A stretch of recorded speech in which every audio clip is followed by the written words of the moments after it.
ఆదివాసుల హక్కులకై అభివృద్ధికై నిరంతరం పోరాడి అసూలు బాసిన ఆదివాసీ ముద్దుపిట్ట కుంజారాము 19వ వర్ధంతి మోకాళ్లపల్లిలో ఆడంబరంగా జరిగింది. ముఖ్య అతిథిగా హాజరైన మంత్రి సీతక్క తన భర్త రాము చిత్రపటానికి పూలమాల వేసి నివాళులర్పించారు.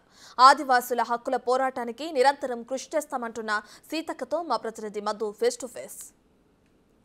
ఆదివాస హక్కులకై అభివృద్ధికై నిరంతరం పోరాటం పడి అంటే అసలు భాష కుంజ రాము గారి 19వ వర్ధంతికి సంబంధించినటువంటి మంత్రి సీతక్క గారు వచ్చేస్తారు. అడిగి మనకు నిరీక్షణ చేస్తున్నారు. అక్కడ మీరు చెప్పండి, అంటే ఇవాళ 19వ వర్ధంతికి కుంజ రాము గారు ఏ విధంగా అనిపిస్తుంది?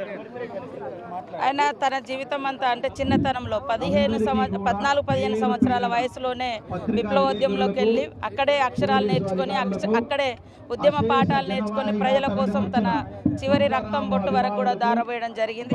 చివరి దశలో ఆదివాసీ హక్కుల పార్టీ ఏర్పాటు చేసి మరి మరణించడం జరిగింది. కాబట్టి ఆనాటి ఉద్యమ సహచరులు విప్లవోద్యమ సహచరులు ఆదివాసీ సహచరులతోటి ఈరోజు వారి యొక్క వర్ధంతిని జరపడం అంటే వారి యొక్క ఆలోచన విధానాన్ని వారి యొక్క ఆలోచనలను మరి భవిష్యత్ తరాలకు అందించి ప్రశ్నించే గొంతులను కాపాడుకోవాలనేటువంటి లక్ష్యంతో ఈరోజు ఈ వర్ధంతి నిర్వహించుకోవడం జరిగింది. ప్రజలందరికీ మంత్రి సీతక్క కానీ మీరు అందరికీ తెలుసు, మరి కుంజ రాము గురించి కొంచెం ప్రజలకి మీ మాటలు లేవు. కుంజరాము మా మేనబావనే ఆయన, వాస్తవానికి మోకాళ్ళపల్లి మా మేనత్త కొడుకు. సరే, తను మాకంటే ముందు ఎప్పటి నుంచో ఉద్యమంలో ఉన్నాడు. నాకు ఉద్యమం ద్వారానే తర్వాత పరిచయం అండి. ఎందుకంటే ఒకప్పుడు ఈ ఊర్లు పరిచయాలు చాలా తక్కువ ఉండేది.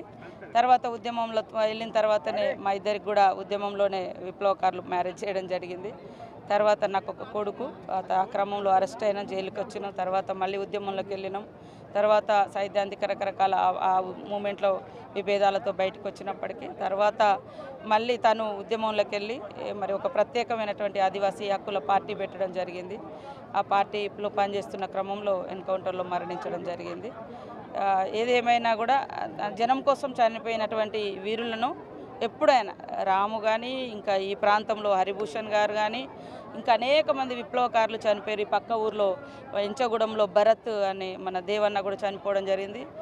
మంచి నాయకుడు ఉండే. ఇలాంటి ఎంతోమంది మన పాకాల కొత్తగూడెం మండలాల్లో, గంగారం మండలాల్లో కూడా చనిపోవడం జరిగింది. వారందరూ కూడా ప్రజల కోసం పనిచేసి ఆనాడు ఉన్నటువంటి హక్కుల కోసం.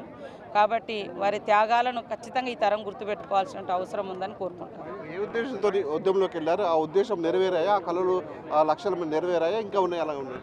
తప్పకుండా. ఈరోజు ఒకప్పుడు అడవిలోకి వెళ్ళాలంటే ఎన్నో కష్టాలు. ఈరోజు ఇక్కడ అనుభవించుతున్నటువంటి పోడు భూములన్నీ కూడా ఉద్యమకారుల యొక్క పోరాటాల ఫలితంగానే ఇవాళ ఈ అటవీ ప్రాంతాల్లో సాగులో ఉన్నటువంటి లక్షలాది ఎకరాల భూములకు మరి విప్లవకారుల యొక్క పోరాట ఫలితంగానే తర్వాత సోనియమ్మ గారు కూడా వాటికి చట్టబద్ధత ఇచ్చేటువంటి హక్కు తీసుకొచ్చింది. అటవీ హక్కుల చట్టం కూడా రావడానికి మరి ఆనాటి పోరాటాలు, ఆనాటి భూములు ఇప్పటికి కూడా ఇంకా అనేక మందికి పట్టాలు కావాల్సినటువంటివి ఉన్నాయి. అదేవిధంగా విద్యార్థులకు స్కూళ్ళ కోసము, తర్వాత హాస్టల్స్ కోసము, ఉద్యోగాల కోసము, టీచర్స్ హక్కుల కోసం మేము కూడా ఉద్యమాల నుండి అనేక పోరాటాలు చేయించాం. అక్కడున్నా కూడా పోరాటాలు చేయించి ఆ డిమాండ్ను తెర మీదకి తీసుకొస్తే అప్పుడున్నటువంటి ప్రభుత్వాలు మరి ఆ డిమాండ్ను తీసుకొని కూడా అనేక చట్టాలు, అనేక జీవోలు కూడా గత కాంగ్రెస్ కానీ తెలుగుదేశం కానీ అప్పుడున్నప్పుడు ఆ జీవోలు, ఆ చట్టాలు కూడా తీసుకొచ్చినటువంటి పరిస్థితి. గత 10 సంవత్సరాలుగా అసలు మనం ప్రశ్నిద్దామంటేనే ధర్నాలకే అవకాశం లేకుండా పోయింది. కానీ ఒకప్పుడు ఏ ధర్నాలైనా ఏదైనా ఎందుకు జరుగుతుంది అని ఇంటెలిజెన్స్ సర్వేలు తీసుకొచ్చేది, రిపోర్ట్స్ వచ్చేది. దాన్ని బట్టి ప్రభుత్వాలు కొత్త కొత్త చట్టాలు, కొత్త కొత్త జీవోలు, ఏజెన్సీ ప్రాంతాల్లో జీవో నెంబర్ 3 లాంటిది కూడా ఈ పిల్లలందరూ అటువైపు పోతున్నారు, వీళ్ళందరికీ ఉద్యోగ ఉపాధి అవకాశాలు కల్పించాలనే లక్ష్యంతో ఆ రోజు ఇచ్చినటువంటి జీవో. గతంలో అది ఆ జీవో ఇప్పుడు ఉద్యోగాలు లేకుండా మళ్ళీ నిరుద్యోగ యువత పెరిగేటువంటి పరిస్థితి కనబడుతుంది. మీరు ఉద్యమంలో పనిచేశారు, ఇప్పుడు రాజకీయ పనిచేస్తున్నారు. అంటే ఇప్పుడు ఆదివాసులలో ఏమైనా మార్పులు చేర్పులు రావడానికి రాజకీయ పరంగా చర్యలు ఇట్లా వాళ్ళకి చట్టాలు తీసుకొస్తున్నారు ఏమన్నా?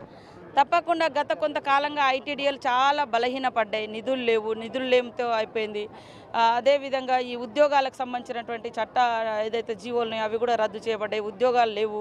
తర్వాత స్పెషల్గా నిధుల కేటాయింపు లేదు. ఇవన్నిటి మీద కూడా ఇప్పుడు స్పెషల్ కార్పొరేషన్స్తో పాటు స్పెషల్గా నిధులు కేటాయించడం, ఉద్యోగాన్ని కూడా బ్యాక్లాగ్ పోస్టులు కానీ, ఏజెన్సీ ప్రాంత ఉద్యోగాలు కానీ ఇవన్నీ కూడా ఐడెంటిఫై చేసి ఎవరి ఉద్యోగ అవకాశాలు వాళ్ళకి కల్పిస్తే ఈ డిస్టర్బెన్స్ అంటే అసహనం అనేది ఎందుకంటే ఎందుకు వస్తుందంటే ఆ పోరాటము ఆకలైనప్పుడు పోరాటం వస్తుంది నిజంగా.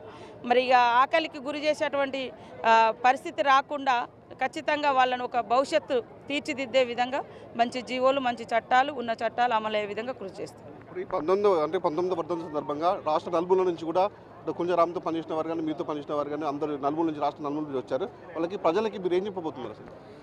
అందరం రకరకాల ప్లాట్ఫామ్లలో ఉన్నాం. ఒకప్పుడు విప్లవోద్యమాలలో పనిచేసినాము, ఒకప్పుడు ఆదివాసీ సంఘాలలో పనిచేసినాము. 2 రకాలుగా ఉన్నాయి.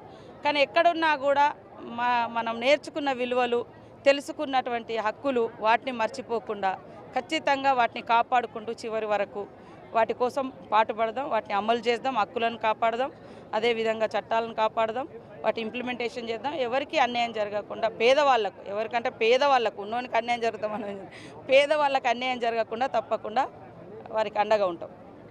ఇక్కడికైతే ఏదైతుందో సంబంధించినటువంటి పేదలకి అన్యాయం జరిగితే మొత్తం ఊరుకోబోమని చెప్పేసి చెప్తున్నారు.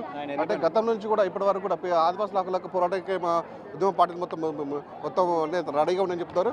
అంటే గతంలో కూడా అంటే ఆదివాసుల హక్కులకే పోరాటం చేస్తామని చెప్పేసి రాజకీయాలకు అత్యధికంగా పోవడం చెప్తున్నారని మంత్రి సీతక్క చెప్తారు. ఇది ఇక్కడ పరిస్థితి. వీళ్ళంతా మధు బిగ్ టీవీ మొగలపల్లి నుంచి.